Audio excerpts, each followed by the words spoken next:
નર્મદા જિલ્લાના સાગબારા તાલુકાના દેવમોગરા ખાતે આદિવાસીઓની કુળદેવી પાંડોરી માતાના મંદિરે આજથી 5 દિવસ મહાશિવરાત્રીના મેળાનો પ્રારંભ થયો છે, જેમાં ગુજરાત, મહારાષ્ટ્ર અને મધ્યપ્રદેશ રાજ્યના લાખો શ્રદ્ધાળુઓ ઉમટ્યા છે।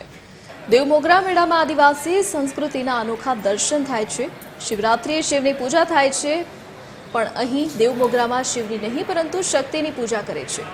અહીંયા ખેતીનો પહેલો પાક એટલે નવું ધાન્ય ચડાવવાનું રિવાજ છે। ટોપલીમાંનું ધાન્ય લઈને લોકો આવે છે અને માતાજીને અર્પણ કરે છે। માતાજીને અર્પણ કરી ભક્તો પોતાની બાધા પૂરી કરે છે।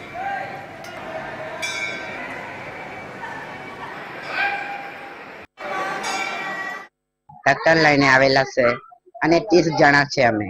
હા, અને આ અમારી કુળદેવી છે।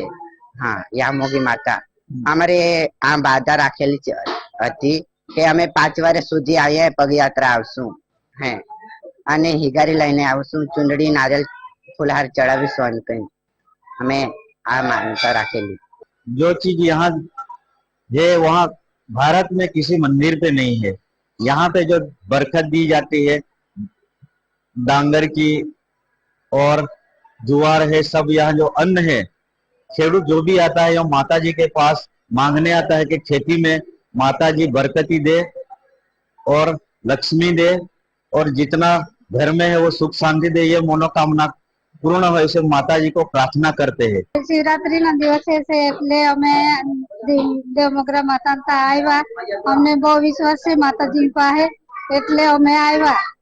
તો માતાજીની કૃપાથી અમારું જે કામ ધરતા છે તે પૂરું થાય છે, એટલા માટે અમે આવતા છે। દર વર્ષે શિવરાત્રીના મેળાએ આવતા છે।